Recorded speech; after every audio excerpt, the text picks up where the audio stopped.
Well, welcome. And oh gosh, I shouldn't be sharing my screen yet. Save something for later. Yeah, really. I wasn't ready for that. That's what can happen with this software stuff.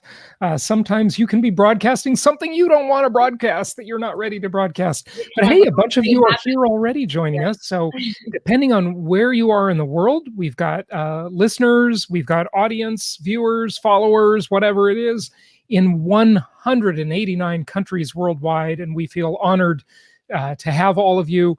And I just want to say good morning, good afternoon, good evening, or sweet dreams, depending on where you are in the world in 189 countries. Ashley, how's it going today?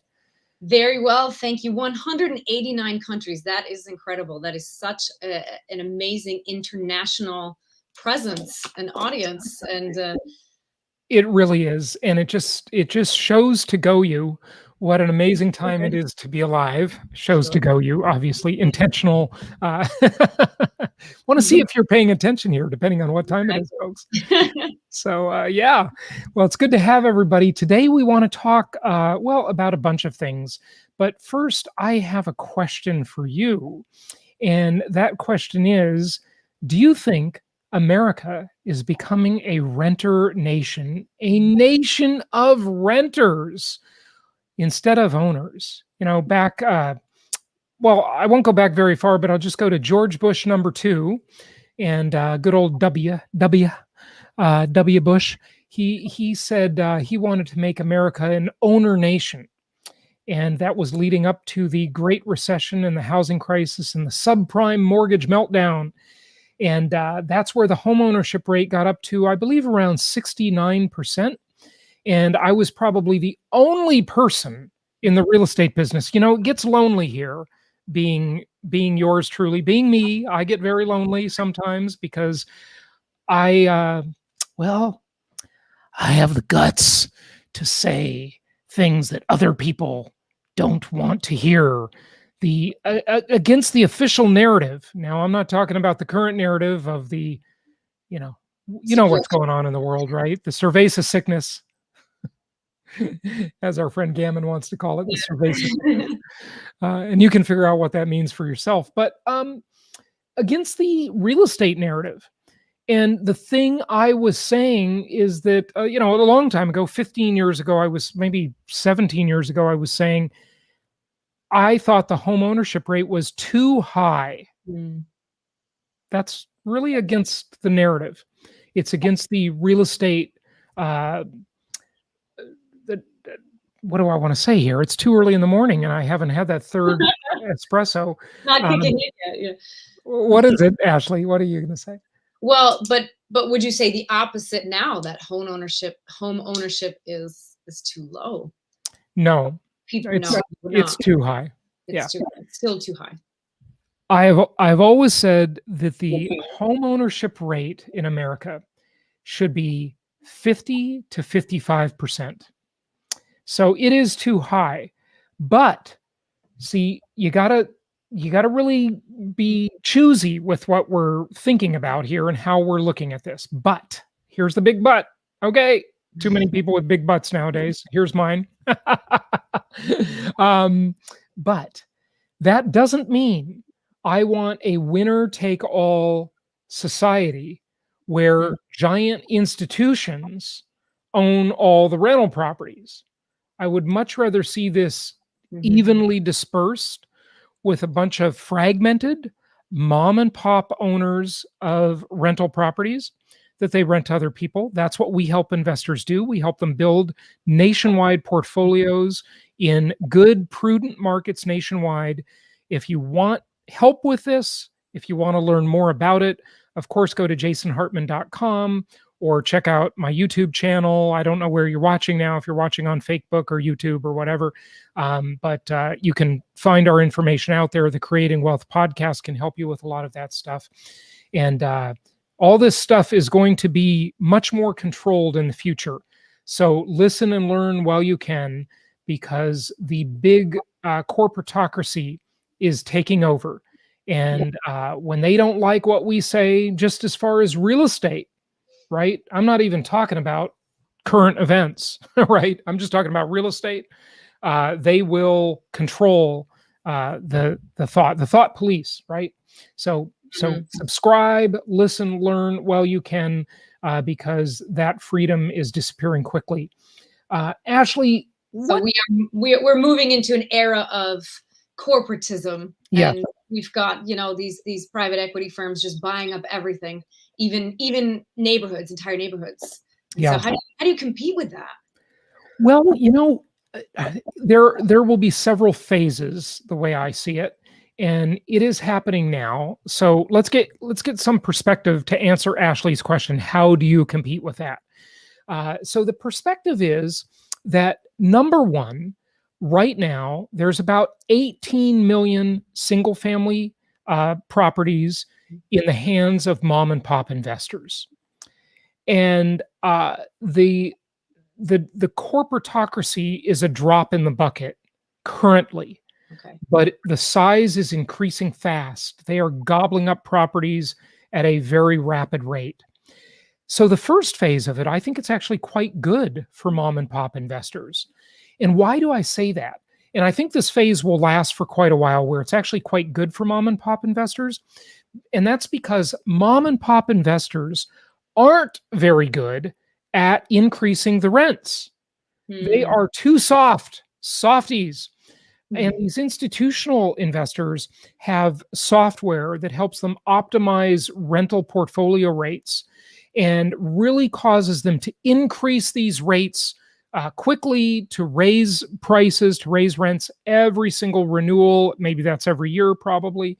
When tenants go on to a month-to-month deal, they give them rent escalations, and mom and pop investors can learn a lot from them. So learn from them, and they help set higher comps.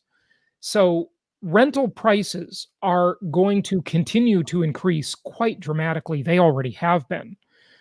And that's largely because of the mass migration to suburbia that I predicted a year ago, February. I was the first one I know of out there predicting that, way ahead of the curve.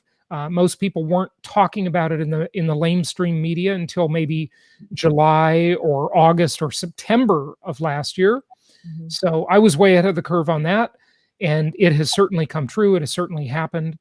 But how do you compete? Well, these companies are using fake money because they are borrowing at lower rates than we can to acquire properties, and they are overfunded because they're raising money in the public markets. So they can spend money in an irrational fashion, and that's what they're doing.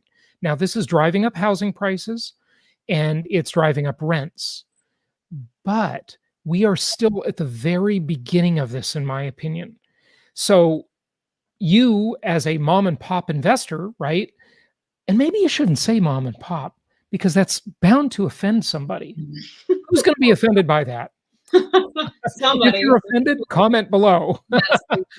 We'd like to hear why you're offended. Okay, so in this phase, it will actually be beneficial. And of course, the sooner you're in, and the sooner you're an owner and a landlord, the better for you. The later you come in, the less of these spoils you will gain.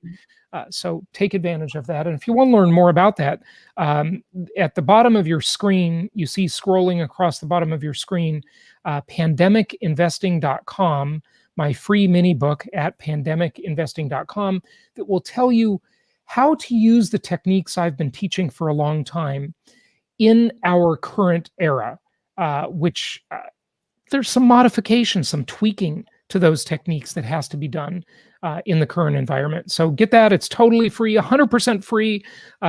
Just go to pandemicinvesting.com, and that free mini book will be emailed to you right away, very quickly. Like you're saying, there is still time in this market, and you have a great event coming up as well, that you're going to be sharing some of these strategies.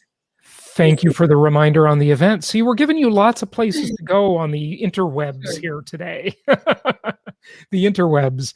So for our event, our conference, it's in September, mid-September, and that's empoweredinvestor.com. I don't have that on the screen for you, but empoweredinvestor.com for the upcoming conference, and you can still get early bird tickets for that. So I know we're giving you a lot of directions to go in today, but a lot of resources. We want to provide you with a lot of resources. Ashley, what's happening with the comments? Anything we should be talking about?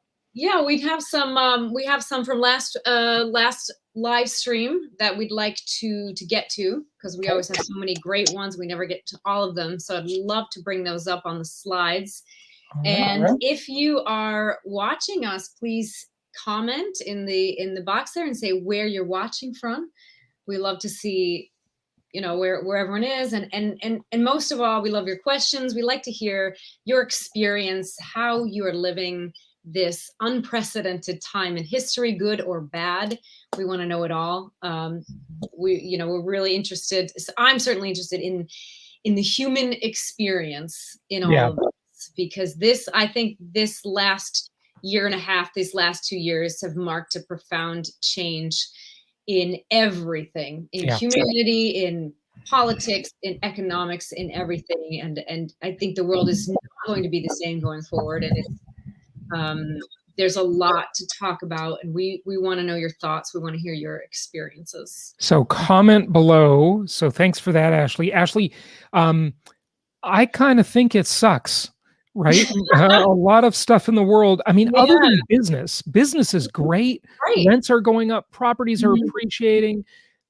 All the investors that have been following my plan for years and years are just profiting from this massively. But the quality of life itself, and especially if you live in Western Europe, Australia, New Zealand, these beautiful places, right? I mean, it sucks. If you live in California, New York, I mean, the level of control and intrusion into your lives, I feel so bad about it. I mean, I'm so sorry what's going on. It's pathetic. This is a dictator's dream, as I said, early last year. It checks all the boxes, tracking, control. I mean, nothing is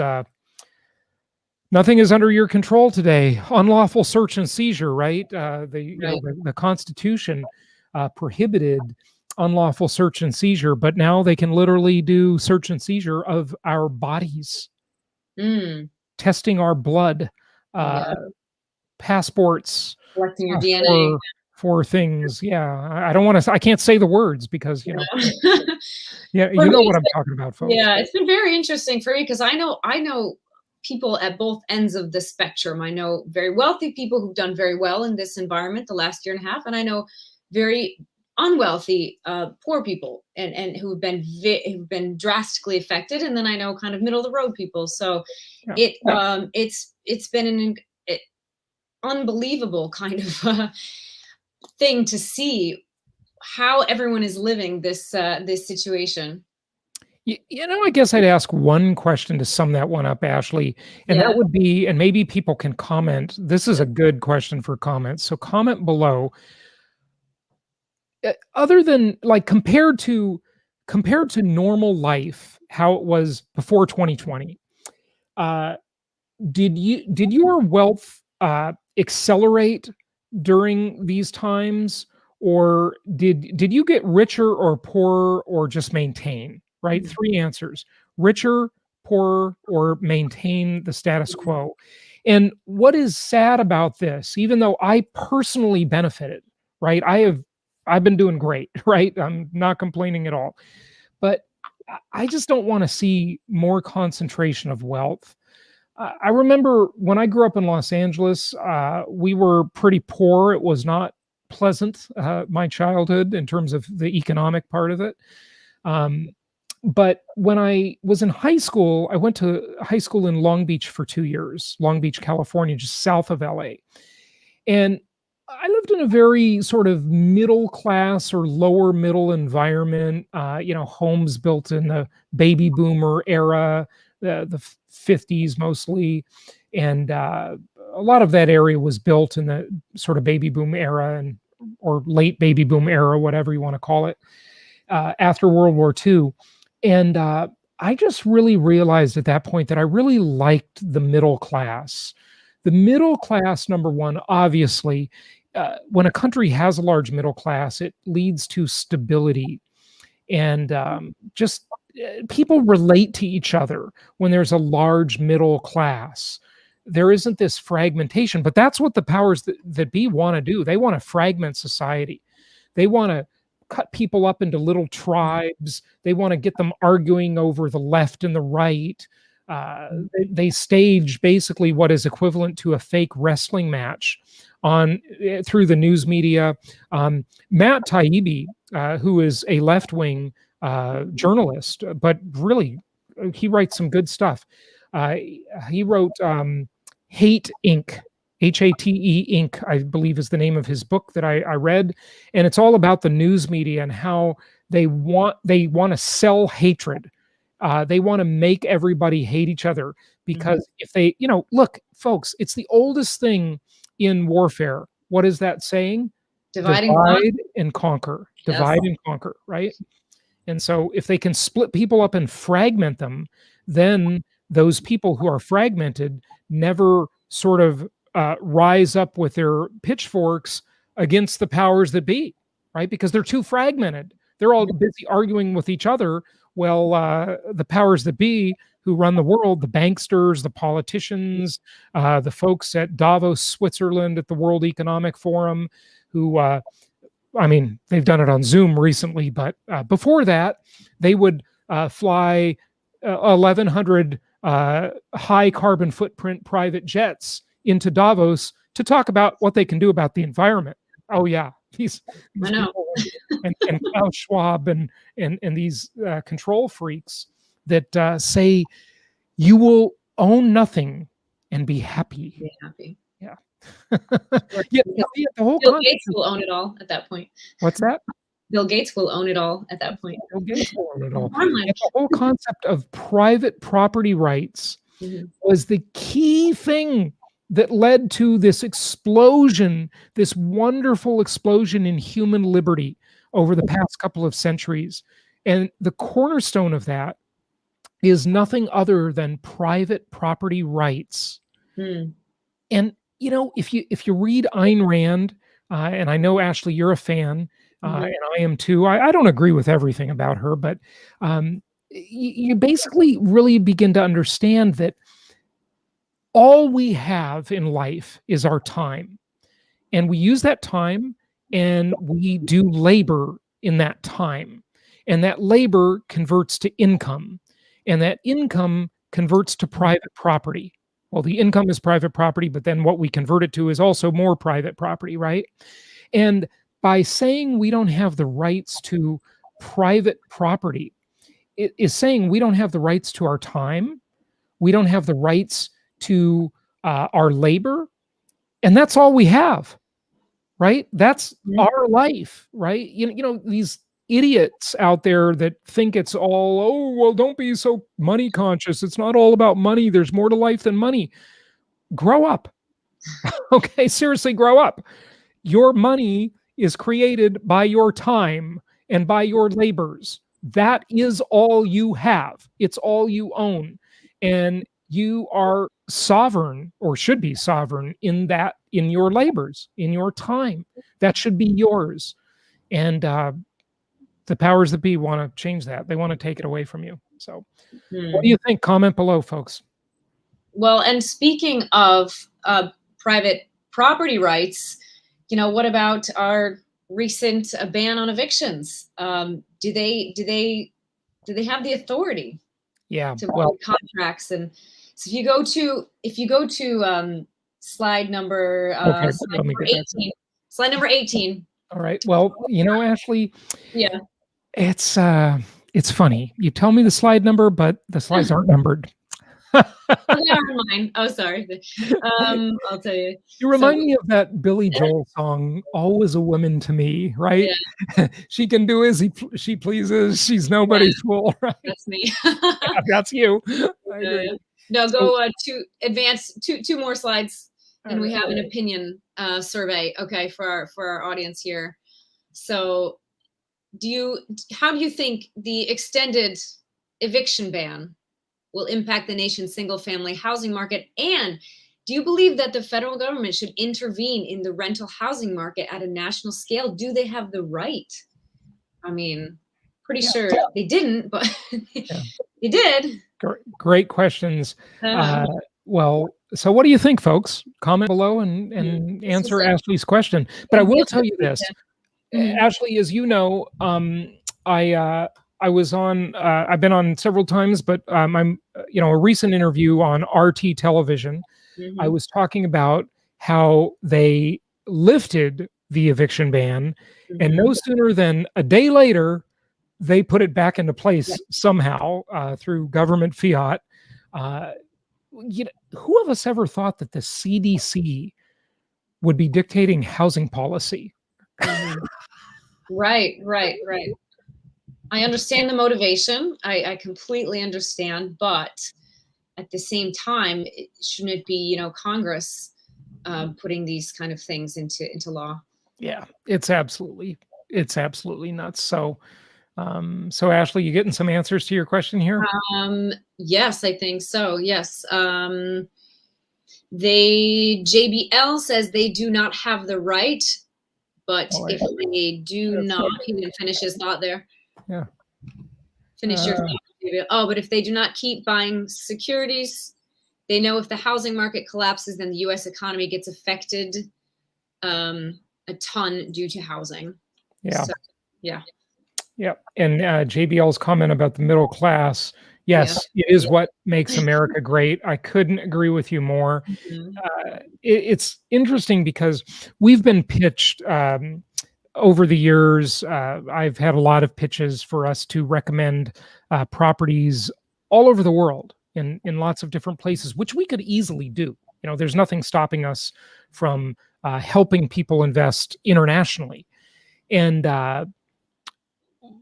I'm not saying it's all bad. We haven't done it yet. But the U.S. has a pretty special housing market, and I'm going to knock on wood and say so far, because it's always a question of compared to what. And as controls get more draconian in the U.S., it may make alternate choices look better. We're not there yet. But it could happen someday, and we'll be here to tell you when and help you with it, if that makes sense. But I go to these other countries, and as probably everybody knows by now, I've been to 87 countries. Ashley beats me; she's been to 110 countries. Woohoo! And you just most of them you just don't see much of a middle class. I remember one time, there's a lot of examples. I don't need to just use this one, but I'll just give you one.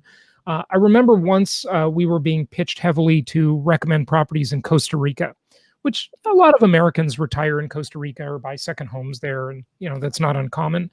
It's a pretty stable place. If you can handle the potholes the size of a VW Bug, potholes the size of an entire car in the road. Belize is the same way, by the way. But you see these people have these houses. They'll have like what would be there considered a nice house, and there's razor barbed wire around them, bars on the windows. This to me is not the way to live, right? It's so what if you're the richest guy in town and you win the rat race if your town is a dangerous slum, right? I don't want to live that way. I'd rather live where there's a large middle class, a lot of stability. And, it's interesting because in the US, people can flaunt their wealth. And I'm not making a judgment whether that's right or wrong, right? But you can drive around in a Rolls Royce and, live in a mansion and wear all kinds of expensive jewelry. And the likelihood of you getting kidnapped is pretty low, unless you're near the border in Arizona with the Mexican drug cartels and so forth, or Texas, same thing.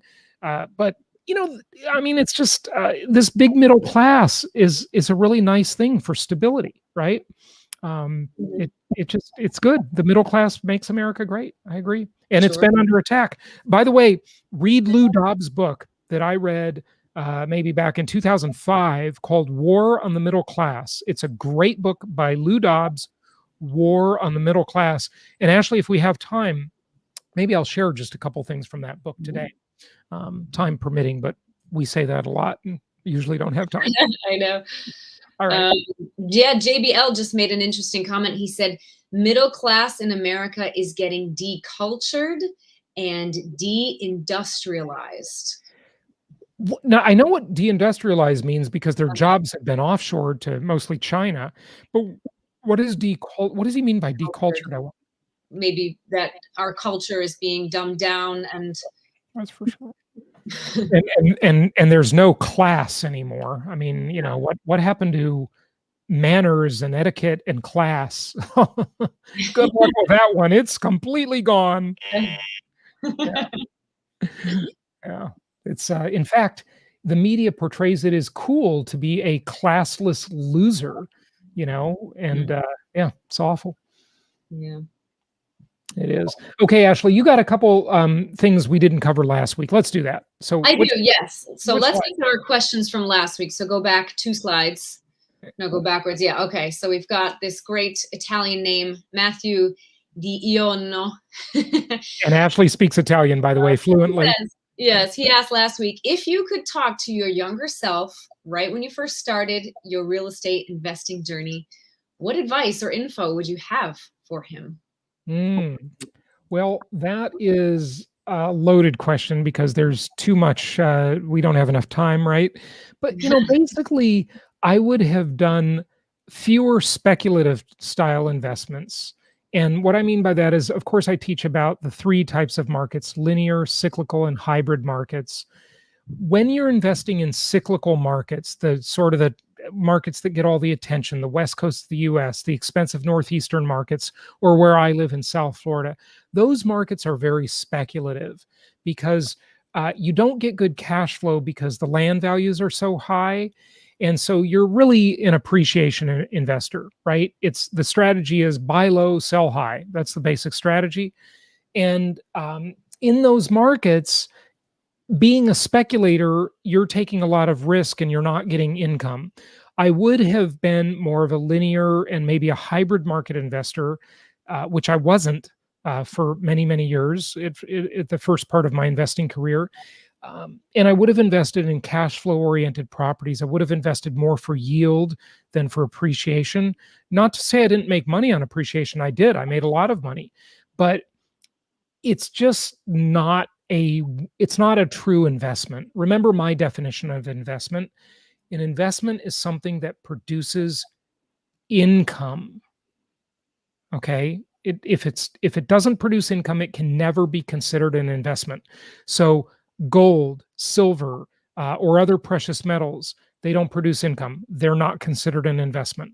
Expensive real estate that has either break even or negative cash flow is not an investment because it doesn't produce income, right?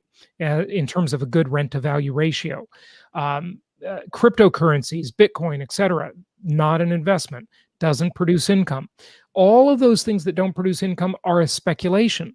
Now, look, you can make money on a speculation, but that requires luck, right? And look, I'd rather be lucky than good any time, but you know, you can't count on luck. No one I've met can reliably predict appreciation or depreciation in real estate markets. That is a gamble. Now, you know, it's not completely a gamble. Of course, you use data, hopefully use my new index, the Hartman Comparison Index, to help with this. But again, it's pretty hard to predict cycles of appreciation and depreciation. Cash flow, on the other hand, is very reliable. So hope that helps. That's definitely one thing I would have done differently. Sure. All right. Everton Brian, or Brian Everton, not sure which way that one goes. He asked, what do you think will happen with interest rates on investment loans with the adverse refinance fee going away in August? First of all, can you tell me what that is? Because I'm a student.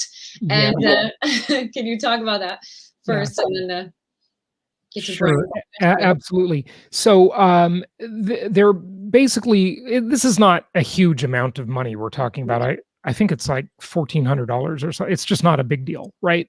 So, look, I think the bottom line is, I think that we'll see interest rates higher long term. They really have to be higher because number one, they have to reload the gun, right? The Fed is used all of its ammunition for the current crisis by these negative interest rates, these artificially low, toxic interest rates. They've got to raise interest rates to sort of re-assimilate their ammunition for the next crisis, which, by the way, may be upon us. We're talking about, new variants, new problems, new situations, and in the future, we'll probably have climate lockdowns and all kinds of things. Look, you've probably heard about that if you're listening to the smart media versus the dumb media. And so, ultimately, higher rates. Exactly when, who knows? I've been terrible at predicting interest rates. I've made a lot of very good, solid predictions over the years, but interest rates are not one of them. It's very hard to predict interest rates because this game is so manipulated. And the US central bank, the Federal Reserve, and the US government has so much power to manipulate the market and sort of look, rates are artificially low. They're toxic. They're too low. They shouldn't be this low. These low interest rates are actually bad for the economy. They are bad for savers. They are bad for a lot of people.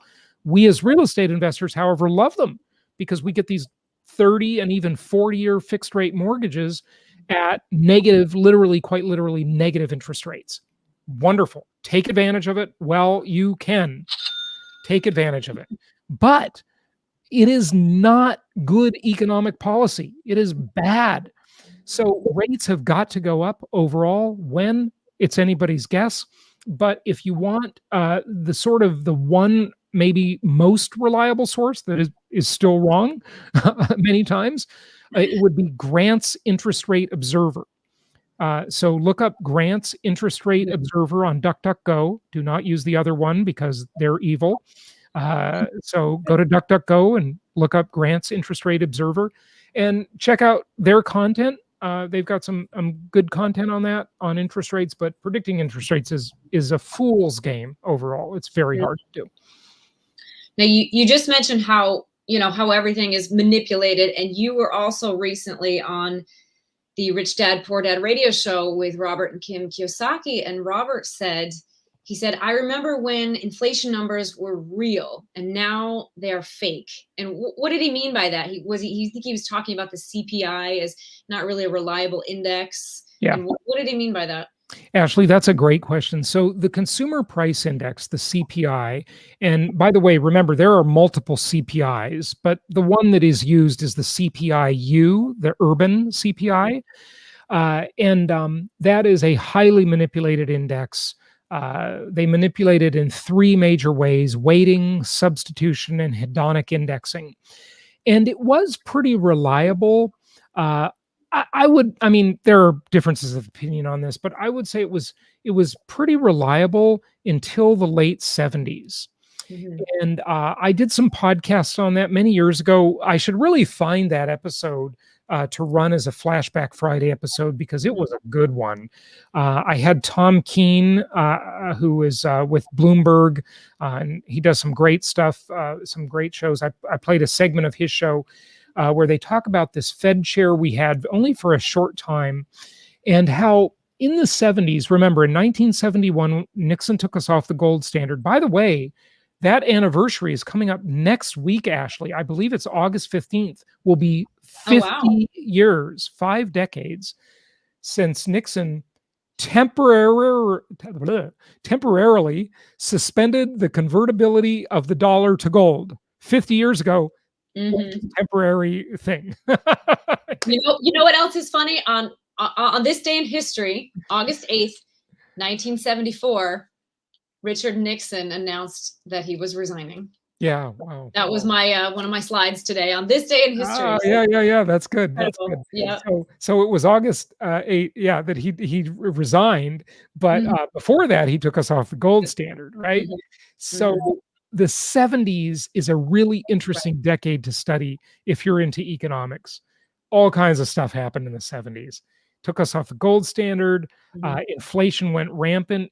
Nixon instituted price controls. A Republican. That's kind of amazing. Like price controls, that's what they do in communist countries, right? Because Mhm. nothing makes any sense.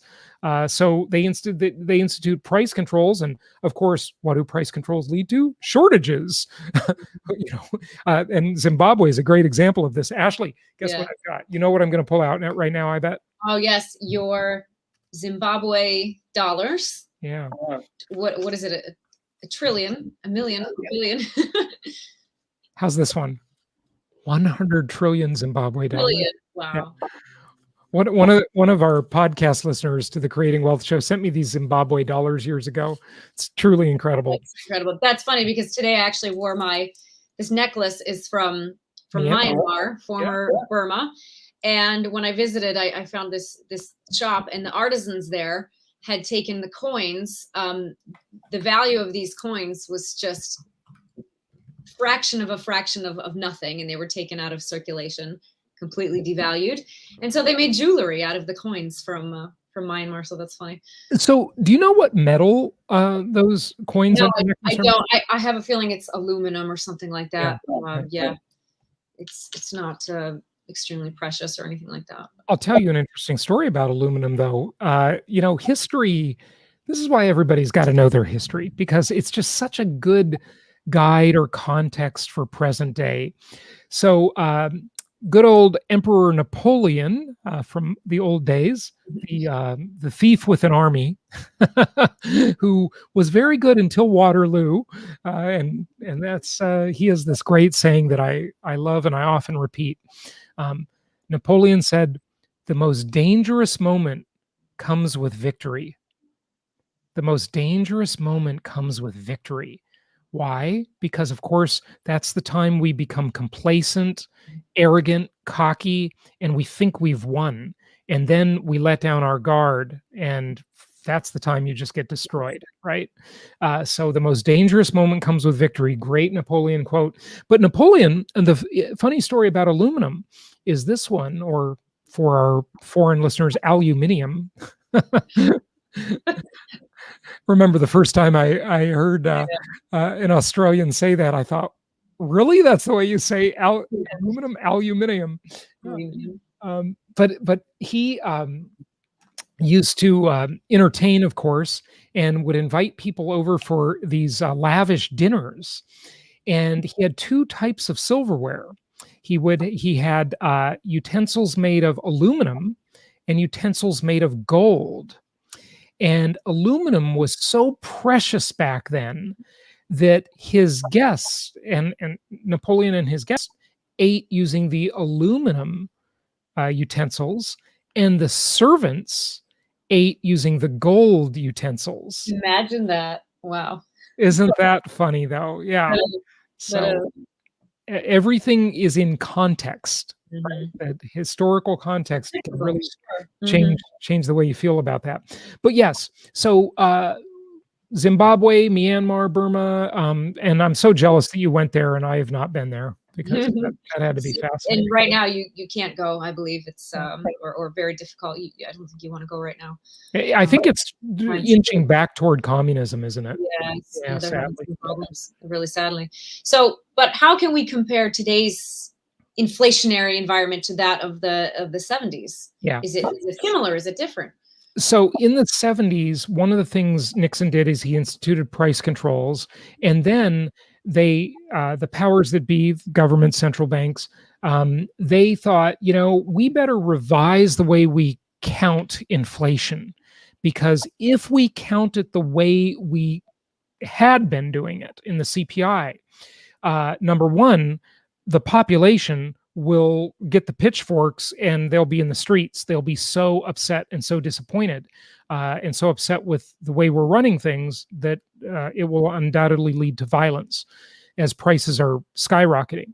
And number two, government entitlements and government employees being such a large part of the economy, their benefits, salaries, Social Security, et cetera, are all indexed to inflation.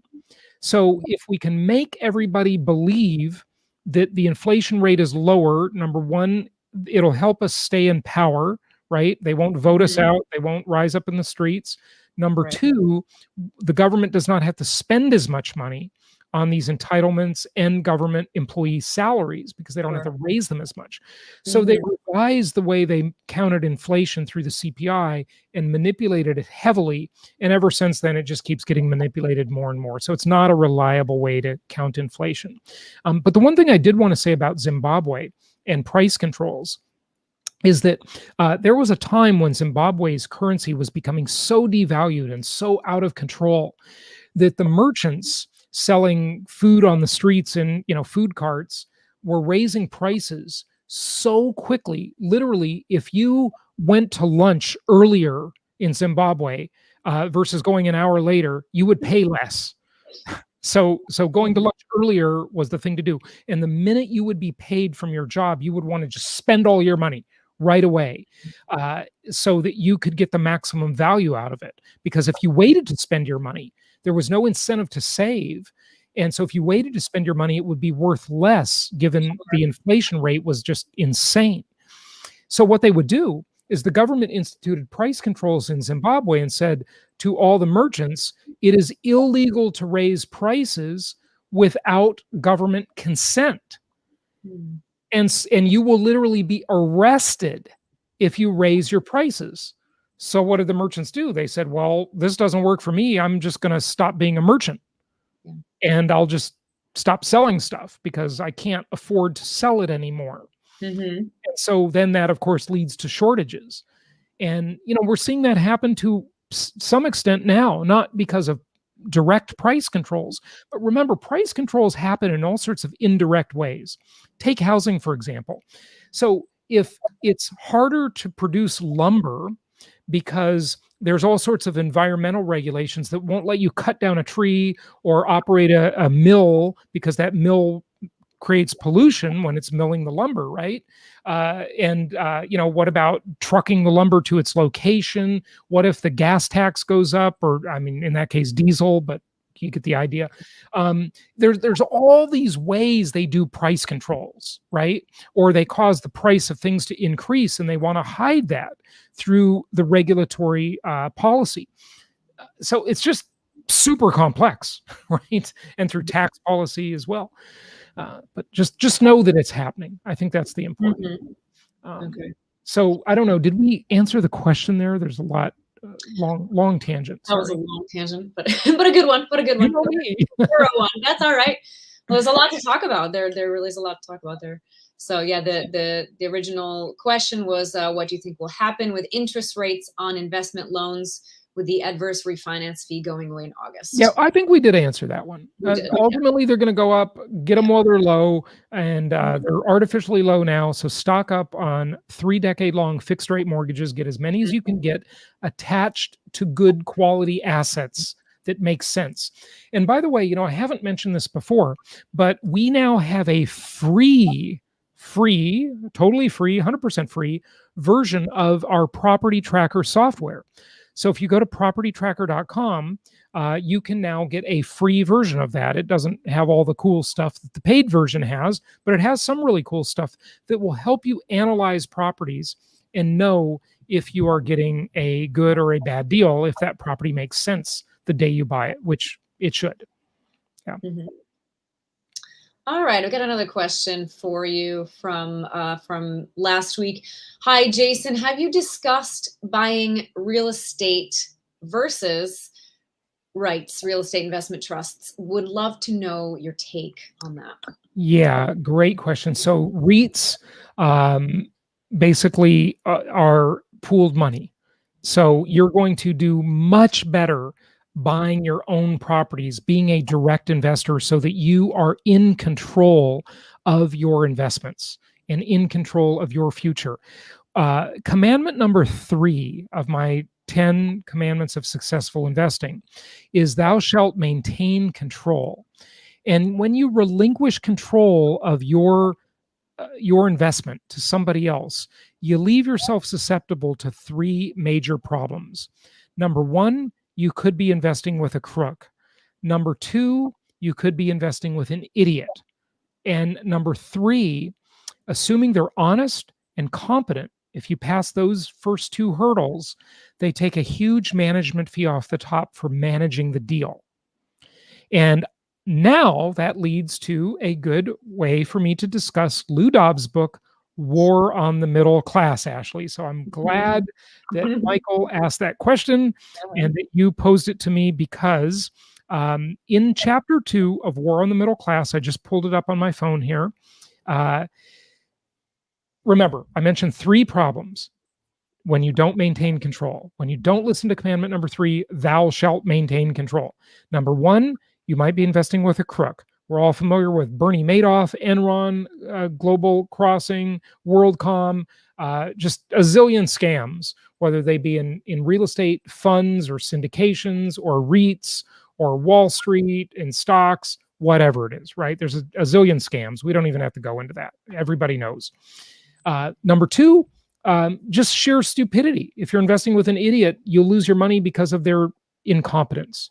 But number 3, assuming they're honest and competent, they take a big management fee off the top for managing the deal. So here's an example of that on Wall Street from Lou Dobbs' excellent book, War on the Middle Class. And this is about Wall Street CEOs.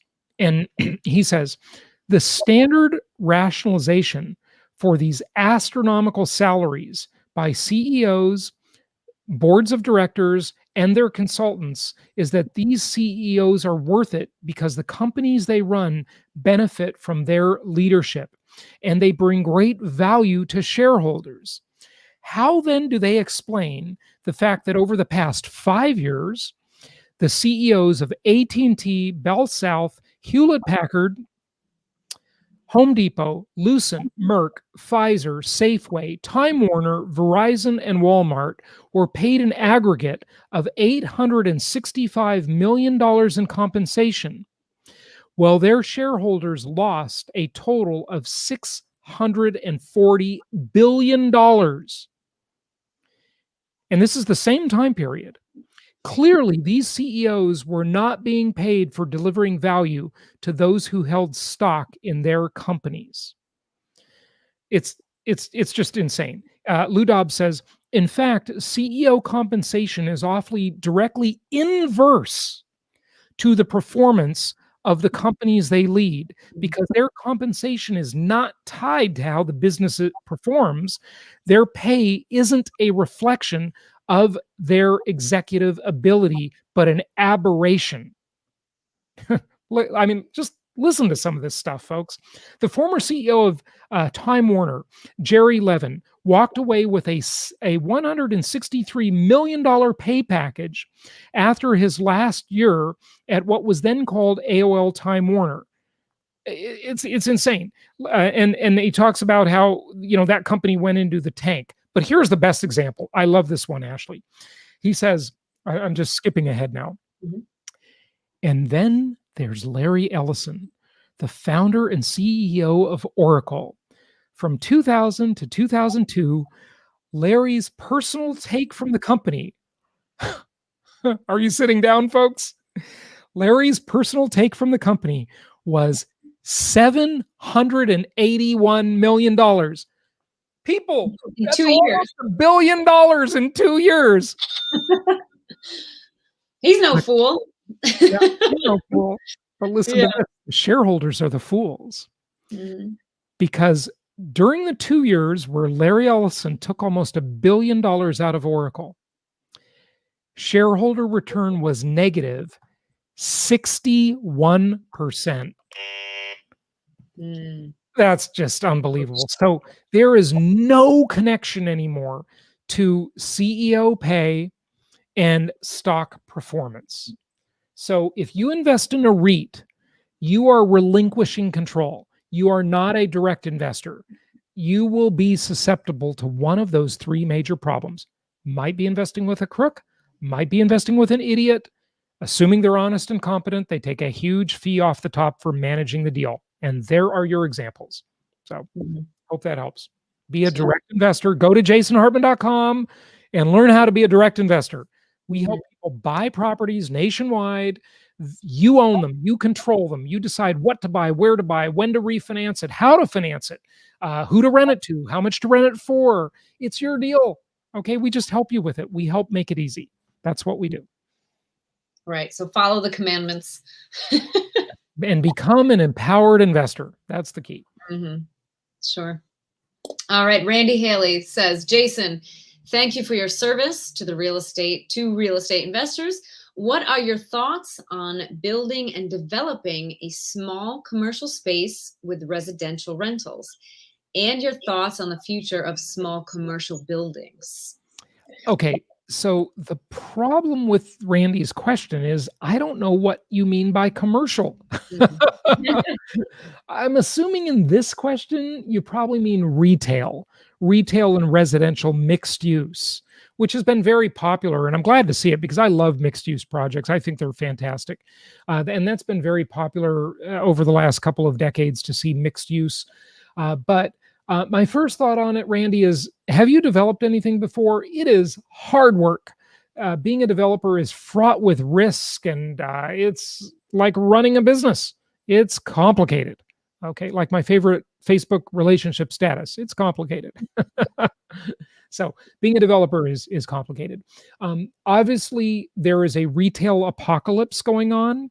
And the current situation we've had for the last year and a half or so has really accelerated that. It was already underway for over a decade because Amazon is putting all the small retailers out of business through all sorts of aggressive, disgusting, unethical tactics.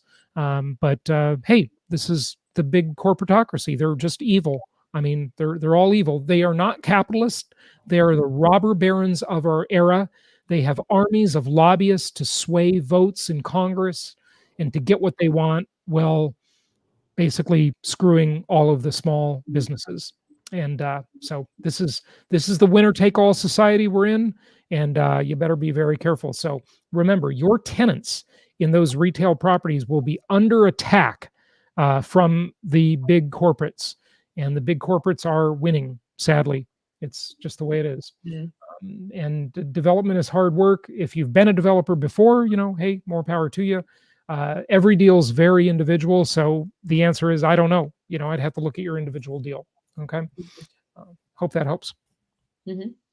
Okay. So at 11:44, I want to get to this question from JBL, who's been a wonderful contributor to our chat today. Yeah, Thank JBL is active. Hey, JBL, what's your real name? And by the way, can everybody, I know there are hundreds of people watching right now at this moment, I know, please click the like button.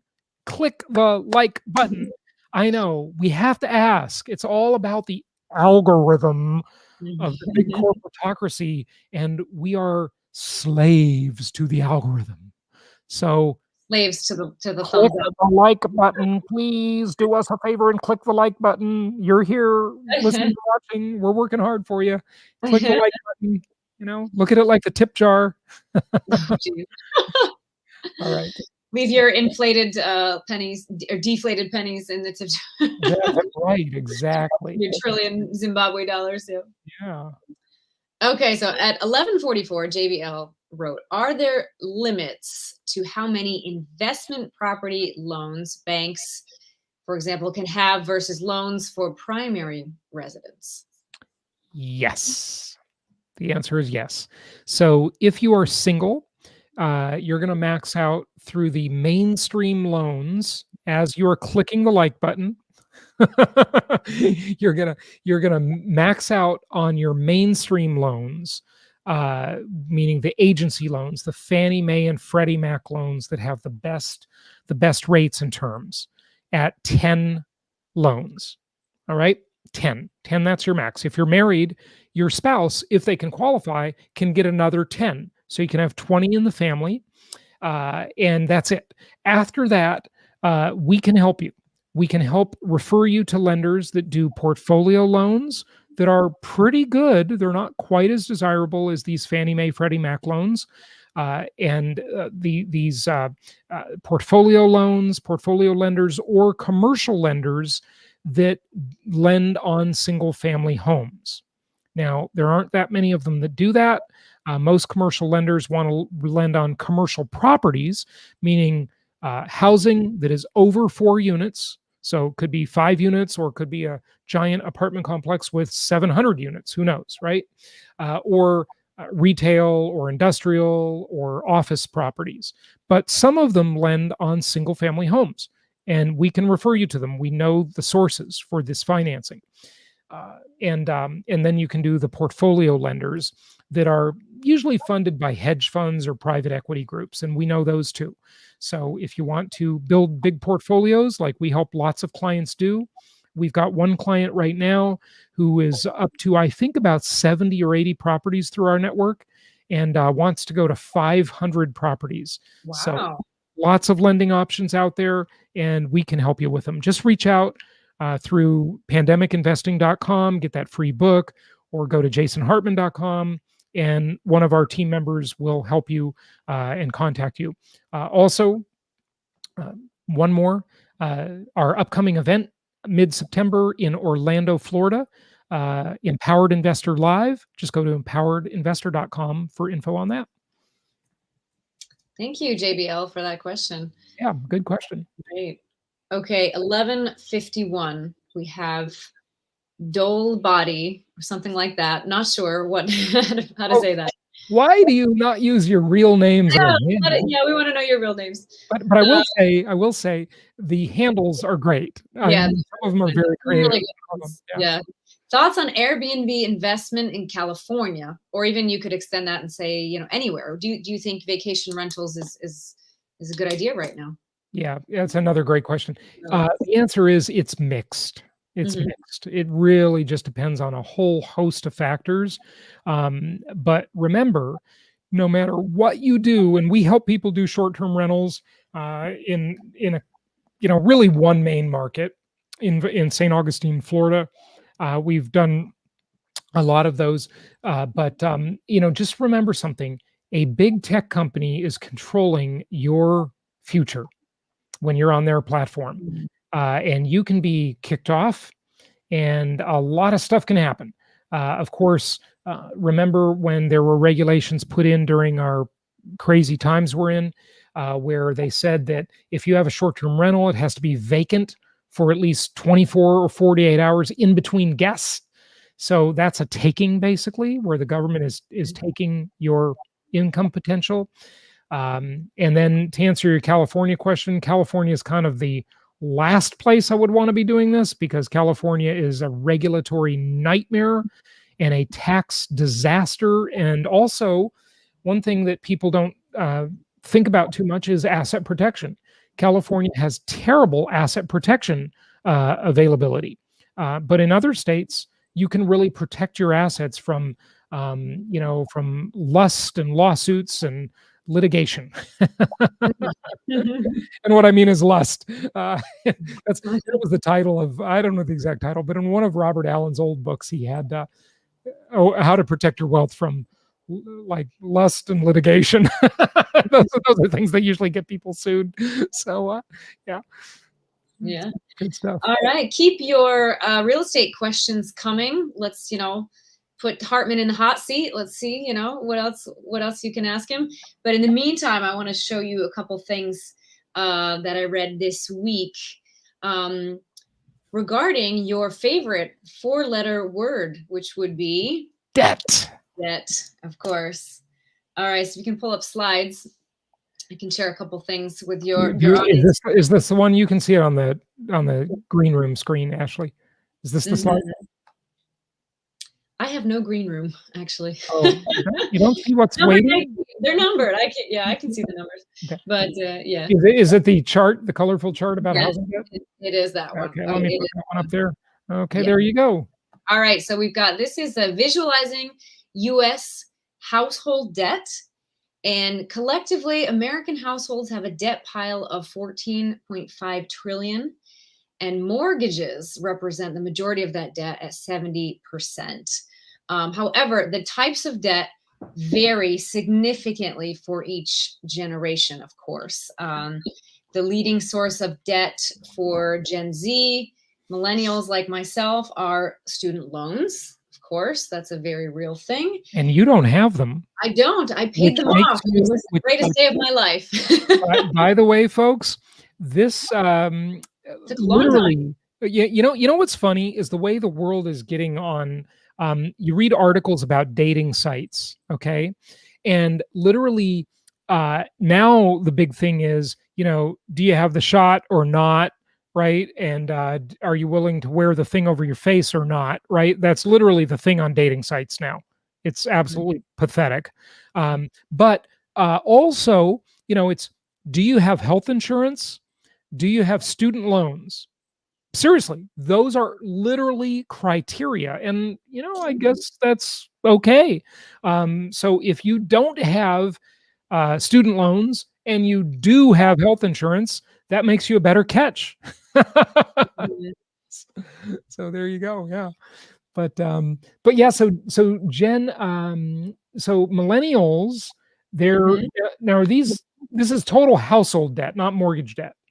This is total household debt, but they do break it down to see which is the most important debt factor for each generation. Okay. Yeah. So the most significant debt in millennials and Gen Z are student loans and credit cards.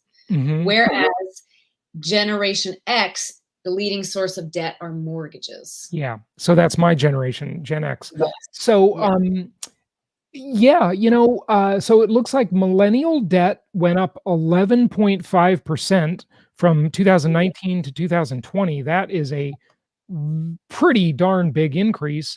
Gen X debt went up by 3.5%, so a little less. The baby boomers, pretty steady. Silent generation, it went down. That's good. But yeah, Gen Z, look at the increase in debt from 2019 to 2020. yeah, and Gen Z, wow. That's terrible. It's terrible. Go to the next slide and you can see those numbers on the top there. Growth 67.2% year over year. Yeah. Okay, so the typical Gen Zer, I mean, I'm thinking about back to when I was 18 to 24 years old, right?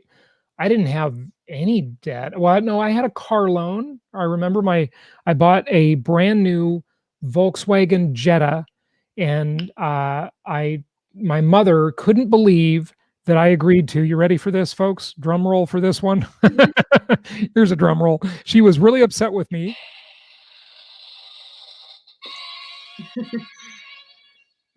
That I agreed to a 5-year car loan with monthly payments of $189 on my Volkswagen Jetta. So, yeah. And then I did have a mortgage when I was 20 years old. I bought a rental property though, so that really couldn't be considered debt because it wasn't a mortgage on a house I lived in. I had income against that debt. But yeah, if this is credit card debt, which it probably is in most cases here, yes, or student loans. But the younger generation, they're witnessing their debts growing at a much faster pace. This is pretty scary. That's bad news for Gen Z. Yeah. That's a huge number. I couldn't believe that. Yeah. Yeah, it is. And portion of mortgage debt in the chart below that, you can see obviously the Generation X has the largest portion there, 42%. Yeah, see, the thing here that's interesting is that the mortgage debt isn't that bad. I mean, the mortgage debt is basically your way to short the US dollar. And it is a great way to short the dollar because you're basically paying that debt back in cheaper dollars through inflation. And all of us know inflation is here. And most of us think it's here to stay, and most of us think it's going to get worse. Of course, there are differing opinions. We'll see what happens, but your mortgage debt is not that bad. It's definitely an asset if it's on rental properties, but even if it's on your own home, if it's low interest rate and you've got a somewhat sensible house that you could easily resell, even on your own home, the mortgage debt is not that bad. However, in the final analysis, we do have to consider your home loan a liability, really, because it's an expense, right? But you have to live somewhere, so it's not all that bad. Okay, but yeah, you look at the portion of mortgage debt, and it is. Yeah, that's interesting. For the millennials, it's a really small part of their debt. Most of that's probably student loans. Yeah. Most likely, yes. But but let's compare this to a bigger stage as well. So although, the debts are rising for most US households, but they're still paling in comparison to other countries. And so if you go to the next slide, you're going to see how US household debt ranks on the international stage. Ashley, you brought us some great stuff. Thank you. Yeah. This household debt to GDP, of course. And a lot of these countries, too, are among the richest in the world in terms of GDP per capita. Yeah. But yeah, 131%. Switzerland. So it begs the question, why would household debt to GDP ratio matter? Well, the GDP, the gross domestic product, measures really the economy of the entire country. And I've done many shows on my podcast about GDP and how GDP is really manipulated. I was actually just listening to an audiobook yesterday about this. Think about it. When we build a road in this country, the expense if the government spends $10 million to build a road, right? And who knows which government it is? Is it the state government, the federal government? It's all different, right? Is it county government? It depends. But we'll just call it the government, okay? The government spends the money to build a road. They spend $10 million. That $10 million is counted as part of the GDP. Yet it begs the question, what productivity actually takes place? No one bought the road from the government, whereas inside the economy, Ashley, if you sell me something and I buy it from you, there was velocity to that money. It changed hands, right? You sold me a widget and I bought the widget. That's definitely part of GDP because that shows that you're selling more widgets, right? And the economy is growing, and that should be counted. But when it's something like government expenditure and it's counted toward GDP, you could make a lot of arguments that that's not really part of the GDP because the government spends fake money it doesn't even have. It prints it into existence. It loans it into existence. And when I say government, I'm really talking about the unholy alliance, crossing my fingers, between the government and the Federal Reserve Bank. So it's a faulty number. But when you measure this one, household debt to GDP, it's basically a marker of, how well is that economy in the given country doing versus how much debt did those households take on in whatever form of debt. Credit cards, student loans, mortgage debt, auto loan, whatever it is, right? So that debt to GDP ratio does have some meaningful discussion points. And you see in the US compared to so many countries, and I love how they say Hong Kong, SAR stands for Special Administrative Region, okay, SAR, because it's not counted the same as very communist mainland China, a little bit different, obviously. The US has pretty low household debt to GDP ratio, so not bad. Yeah.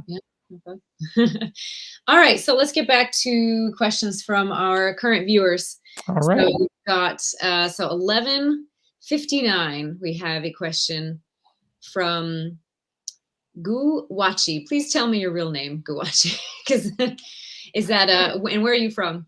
So Jason, what steps would you recommend taking for long distance real estate investing? So well, that's easy. Ashley, you probably know what I'm going to say, right? Yes, but they want to hear you say it, though.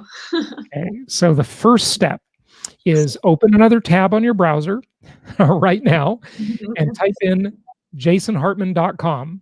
Go to jasonhartman.com and fill out any form on our website or go to pandemicinvesting.com and get the free book download. And just get in touch with our team members. This is what we do. I've been in this business for 18 years now and have helped thousands of people invest nationwide. There's a lot to it. There's a lot to know. In addition to contacting our team to help you, to counsel you on literally every aspect of this, subscribe to my Creating Wealth podcast. Totally free, 3 times a week, every Monday, Wednesday, Friday. You're going to learn a ton of stuff listening to the Creating Wealth show. I've got some great guests on that show and just a ton of great techniques. And come to our conference in Orlando in September. You can get a ticket for that at empoweredinvestor.com. And that there are some great starts right there. Okay. Just learn more, connect with us, let us help you. We have really, really helped a lot of people grow their wealth by investing nationwide. Mm-hmm. Thank you, Ray Chan from California. He told me his real name. Did you get the real name? Ray. Thank you, Ray. Hi, Ray. Okay, so this is a question. Okay, I'm interested in this question as well. This is from Jason Stupak. What time? 11:58 a.m. Jason wrote, the other Jason wrote, "Hey Jason, how should we position ourselves if we anticipate stagflation down the road? Thanks for your excellent content as usual." Yeah, that's a great question. And last February, I was one of the early predictors to predict that we were moving into a stagflationary environment. And earlier today we were talking about the 70s. And one of the other really interesting things about the 1970s is the horrible stagflation that occurred. So first off, what is stagflation? Stagflation is a terrible economic malady. It's yuck. It's no fun at all. Stagflation is where we have high inflation. So prices are going up, the cost of living is going up, the standard of living is declining. Our dollars are worth less and less and less. The paycheck does not go as far as it used to. It's bad. But to add insult to injury, it's worse when there's stagflation, because not only do we have high inflation, but we also have high unemployment.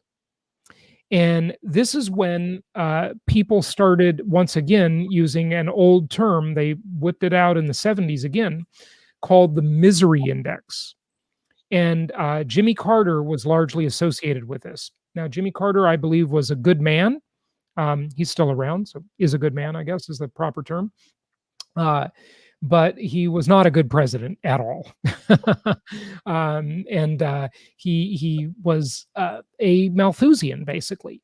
He believed, and I hope I'm not speaking for him too much here, that resources were scarce. Remember, in the 70s was the time when you heard a lot about peak oil. And the Malthusian idea of economics, Malthus was from, 200 years earlier or something like that.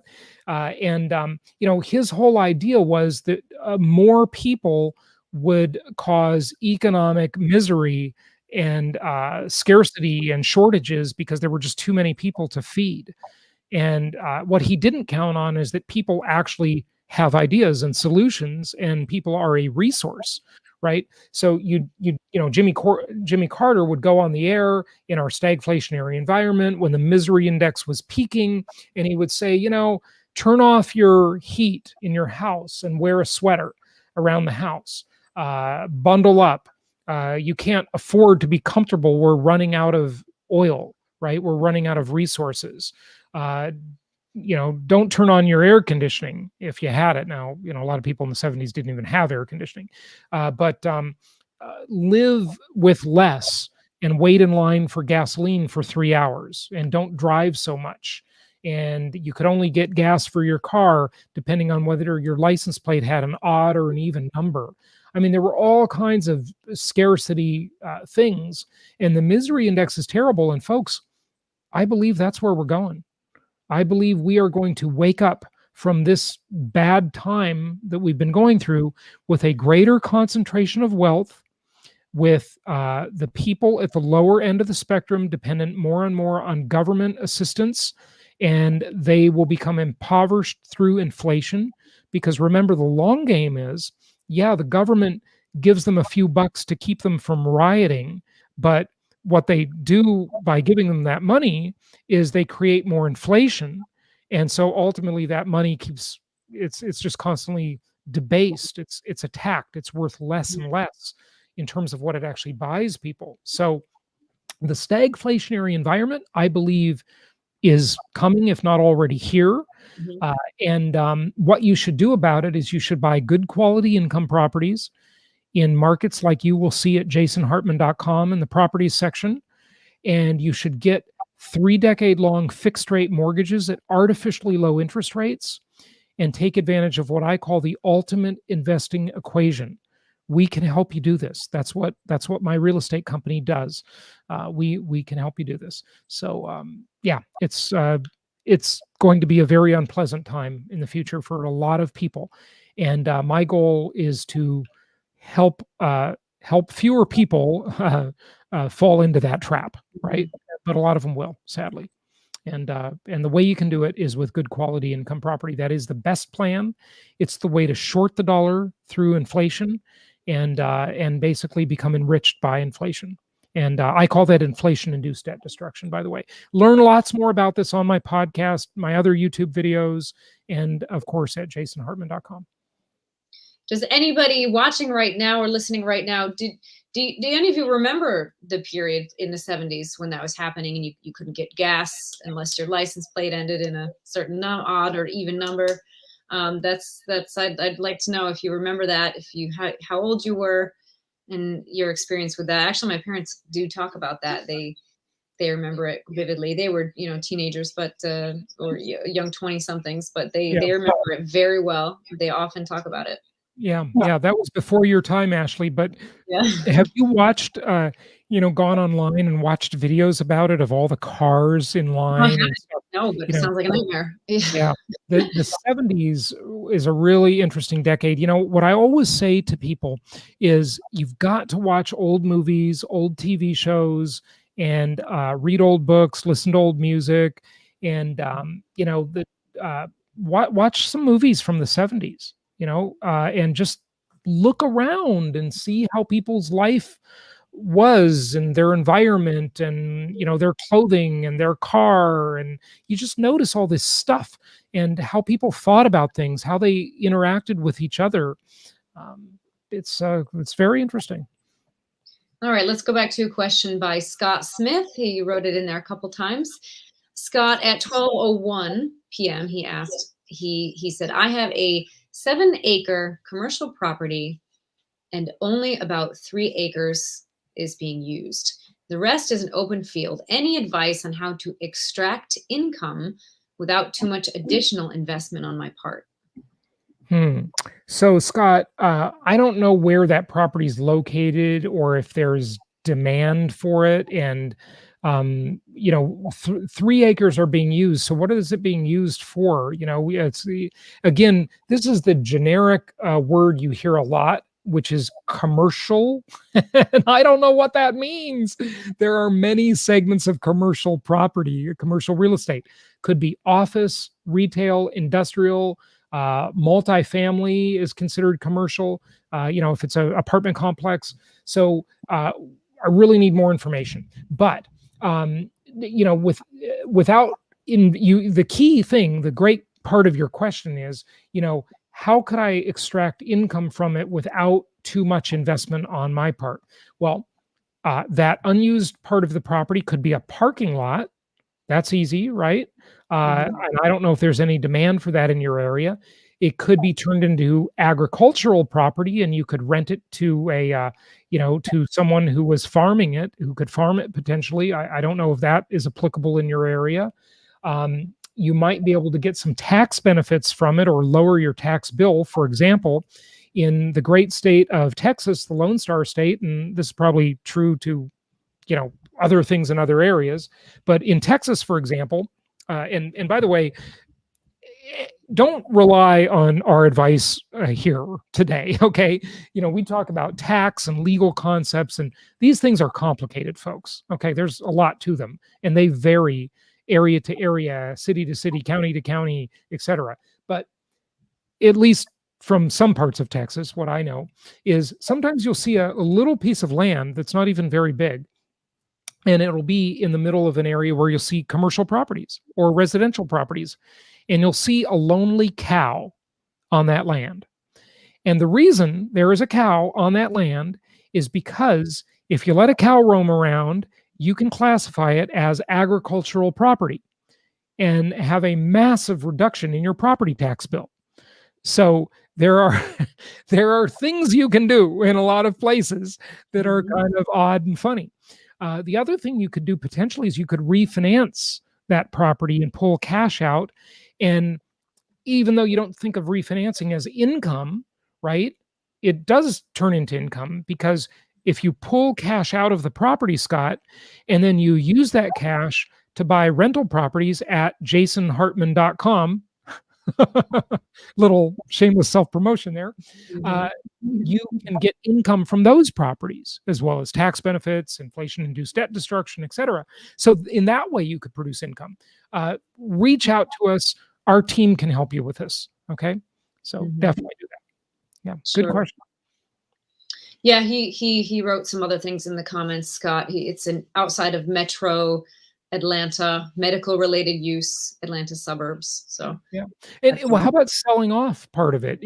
Can you subdivide it and just sell that part off from, if you don't want to develop it yourself? Medical office is the one area of office properties that's actually doing pretty well through all things that are going on in the world. And I don't want to say what's going on, because then we will be controlled by the thought police. But you know what's going on. So yeah, medical office is pretty good. A lot of people like medical office. They do well with it. Okay, so we have some really great contributions from Dancing Alone with Rentals. Hello, Dancing Alone. That's great. Okay, is it this one? Dancing Alone. Yes.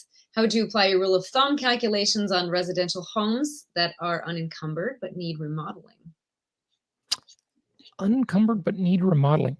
So I guess maybe you're talking, Dancing Alone with Rentals. You're talking about a fix and flip, or which calculations? I mean, look at my only real rule of thumb, and I got my thumb up here, calculation is rent to value ratio, the RV ratio, which we used to say should be ideally as close as possible to 1% per month, meaning that if it's a $200,000 property, you get $2,000 per month. That's almost impossible nowadays, but that's okay. And why is it impossible? Well, because prices have gone up so much, right? But it's okay that it's impossible. And the reason I say that is because the rent to value ratio has largely become kind of irrelevant. And why is that? It's because with the interest rates so low, it's sort of reworked the deal. You can get a property with rent to value ratio now of 0.5 or 0.7, meaning $200,000 property that rents for $1,400 per month. And you can still do pretty well with that, given the super low interest rates. So the rent to value ratio kind of needs to be revisited, given very low interest rates. So that's that. But other rules of thumb, look, Dancing with Rentals and everybody watching, go get a free, it's 100% free property tracker account, and use the software to evaluate the deals. You can just get a free account. It's great. It's totally free, no strings attached. And then if you like it, you can upgrade later and get some of the features of the enhanced account. But you can do all kinds of great analysis with a freebie account for Property Tracker. So go to propertytracker.com and sign up for that. And then you can look at those performas that have all the metrics on them and will really help you be a great investor. So fellow Floridian Ty Smith at 1210, he wrote, "Hey there, Jason, fellow South Floridian here. What are your thoughts on acquiring land to utilize for boat or RV storage. Too many zoning issues, land too expensive. Yeah. Well, That's again, yeah, that's a tough one to answer because it just depends. You've got to Mhm. make sure you really, really do your homework on permitting and use cases and demand. You've got to do, deep demographic and competition research studies there to make sure that there's a demand for that in the given area.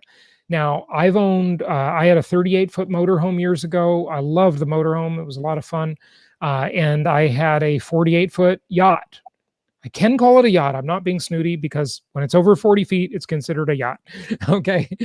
So, these expensive toys do need storage. The yacht stayed in the water except when you pulled it out to paint it or maintain it in some way. But smaller boats are pulled out of the water on a regular basis. And you can definitely make money with it. I looked at a marina deal that I was going to do. It was just a little bit out of reach at the time, and I so wish I would have purchased that property because Mhm. whoever did purchase it made a fortune, I'm sure. It had, boat slips, marina. It had they said a $5 million boat storage facility with a crane, that was like 5 decks high, 5 levels high of boat storage. And I did not do that deal because at the time it was a little too expensive. I should have stretched and just done it because that property that maybe could have been purchased for $6-7 million then is probably worth $30 million today. And it hasn't even been 10 years yet. Mhm. Again, that's an estimate, but Retrospect. that would have been a huge home run. I really should have done that deal. I Mhm. regret it. It had a mobile home park. I do own a mobile home park near that property. That's why I knew about it. My client Stephen and I bought that property together, and we were looking at this other one and thinking, "Gosh, we could go in on this together. Maybe get some other investors." Didn't do it. Oh well, someone else made all the money because we hesitated. Okay, one more question before we wrap it up. So Conrad, 1219, he wrote, "Are VA home loans worth using right now for a house that has a really bad RV ratio?" Well, why Conrad. are you asking me if I would recommend that you invest in a house with a really bad rent to value ratio? That's the Find first question. available right now. Yeah. Yeah. So are VA loans worth using right now? Um, okay, so a VA loan is a great loan uh, if you can get it. That's for veterans and spouses of veterans, etc. Um, the closing costs are a little more expensive, but you can get in with up even no money down, which is fantastic. You got to live in the property though. So this is an owner occupied house you're talking about. So, look, it depends where you are, Conrad, in your journey, right? So if you are buying an expensive property with a bad rent to value ratio on a VA loan, look, it's better than putting a lot of money down on the property. Yes, that's the benefit of using your VA loan. However, if you can get a good property that makes sense with a good rent to value ratio from a financial perspective, that's the better thing to do. But again, there's a lot of questions I would have for you if we were talking about this. So I can't completely answer the question. But those are my general thoughts. Want to Okay. do So yeah, one we can more do. or wrap it up, Ashley? Let's do one more. Let's do one more. So we have Okay, Fran. last question. Yes, a question from Francis White Hey, at 12. but Ashley, before we answer this question, we got to ask everybody to click the like button, right? Click the like button. We see you folks. We know you're watching. Click the like button. Come on. Give us some love. Love. Okay, go. We need some love from the digital pacifier of social media.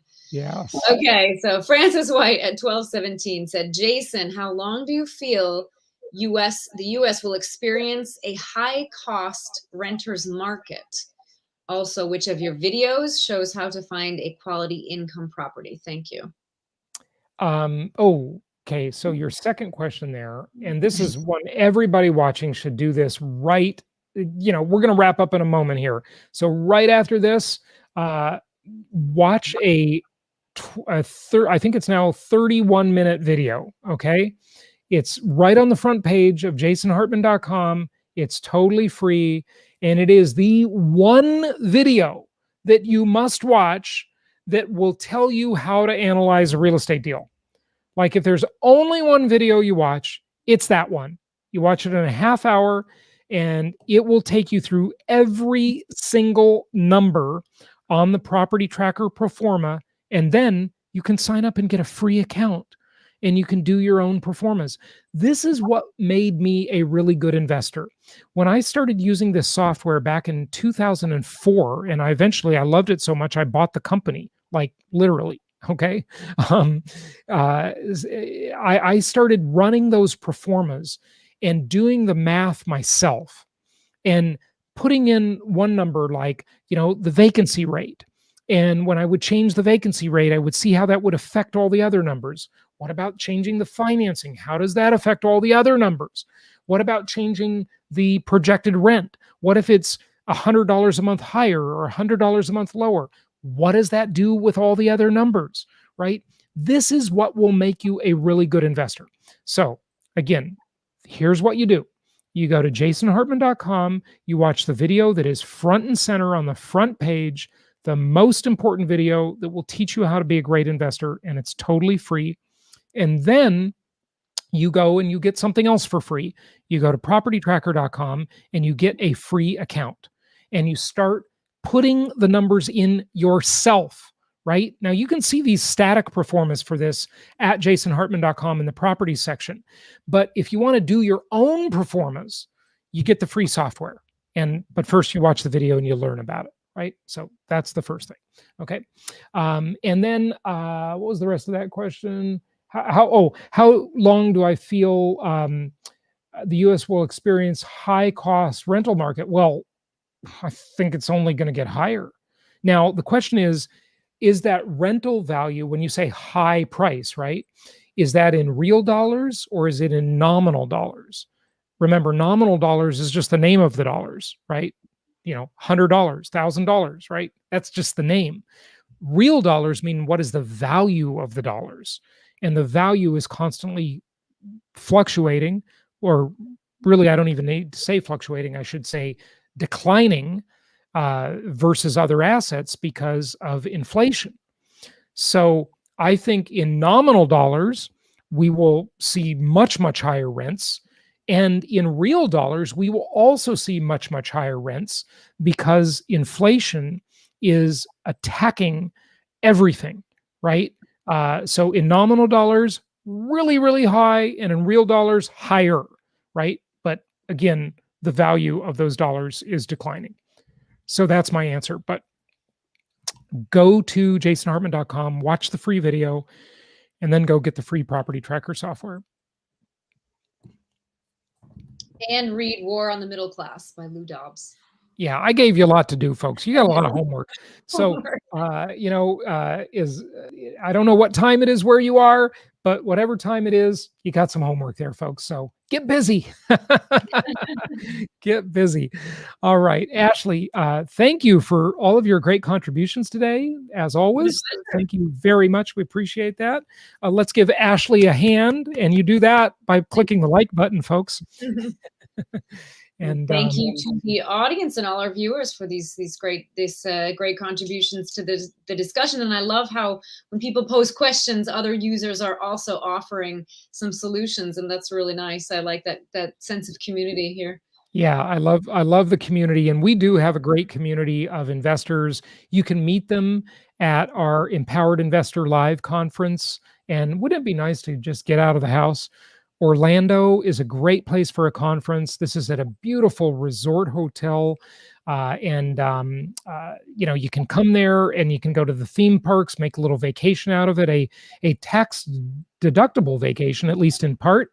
And take advantage of that. Go to empoweredinvestor.com and you can get tickets for that. Orlando is a super easy airport because lots of cheap direct flights, very easy, very inexpensive, quick flight from almost anywhere to get to Orlando. And that'll be mid-September. And there's a property tour, by the way. The first day of that is actually not even a conference. It's a property tour where they'll serve you lunch, provide transportation. You're going to look at properties on Friday. That's September 10th. And then Saturday and Sunday, September 11th and 12th, we have the live conference. And that'll just be a great opportunity. So empoweredinvestor.com, and we will look forward to seeing you there. And you can join our community when you get your ticket. There's a community option that you can join, kind of a social network. And so we'd love to see you for that as well. And thanks everybody for joining us. Wow, we had so many people, and I can tell all of you just stayed on the whole time. So we really appreciate that, and just want to wish everybody very happy investing. We'll have the podcast 3 days this week, tomorrow, and well, we have it Monday, Wednesday, Friday. Okay, I'll just say that. So 3 days a week, the Creating Wealth Show is available to you, and lots of other YouTube videos as well. Thanks, everybody. Appreciate it. Yep. Bye-bye. Bye.